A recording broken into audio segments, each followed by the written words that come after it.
E o destaque final do professor Marco Antônio Villa. Bem, estava até aqui pensando, são tantas coisas que acontecem nesse nosso país, tantas tragédias, né? Mas vamos falar sobre uma questão que me parece importante, tendo em vista as questões estruturais do país. Eu farei um pedido, uma solicitação ao presidente da República, dizendo o seguinte para ele, se eu pudesse encontrá-lo: presidente, vírgula, deixe o Twitter de lado, governe, ponto. Só isso. Repetindo, se eu pudesse encontrar o presidente da República, diria a ele: presidente, vírgula, deixe o Twitter de lado, governe. Podia até pôr um ponto de exclamação, lembrando o grande jornalista Roberto Avalone. E por que eu digo isso?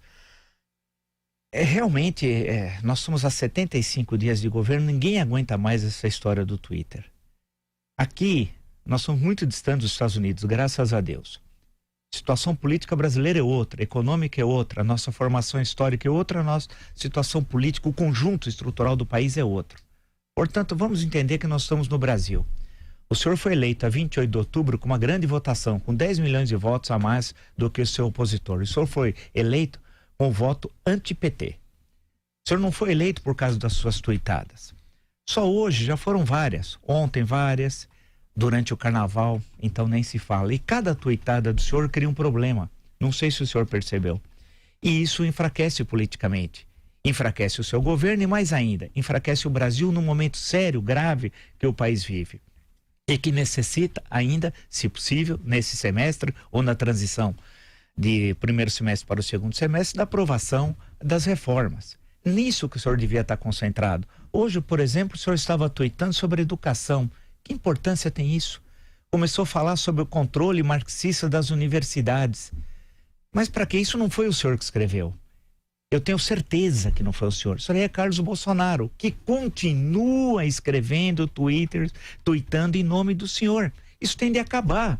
Questão central do Brasil, nós temos problemas econômicos. Hoje, São Paulo, por exemplo, está uma tragédia. O senhor mandou um tweet aqui, fez algum comentário? O senhor estava preocupado com o marxismo cultural nas universidades. E São Paulo passou por uma tragédia. O senhor percebe que o senhor está desconectado com o mundo real? Brasília faz mal, o Palácio do Planalto faz mal, o Twitter do senhor faz mal. É uma sucessão de problemas.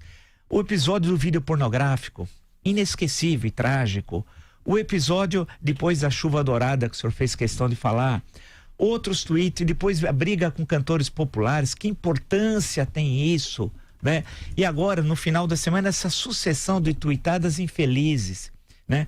Portanto, num momento que o Brasil tem 13 milhões de desempregados, o senhor devia se preocupar com os 13 milhões de desempregados.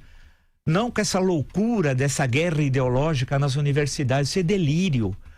Saia do Brasil, desse Brasil que não existe, e desça ao Brasil real, que é o Brasil concreto, da senhora que foi hoje apresentada aqui no Jornal da Manhã, e ela perdeu todos os móveis da sua casa. Não é responsabilidade do senhor, é verdade, mas esse é o Brasil real, é o Brasil dos que não têm emprego, é o Brasil dos mortos, dos assassinatos, da violência, né?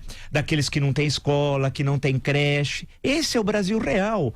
Então, deixa o Twitter de lado. Isso aí é uma baboseira dos americanos. O senhor está copiando como se fosse um macaquinho. E o senhor não é dos Estados Unidos. Sendo assim, presidente, ouça um conselho de alguém que quer mudar o Brasil. O senhor pretende mudar o Brasil, eu também pretendo, né? E num momento difícil, tivemos de enfrentar o projeto criminoso de poder. Então, dizer ao senhor uma coisa muito clara: presidente, deixe o Twitter de lado, governe.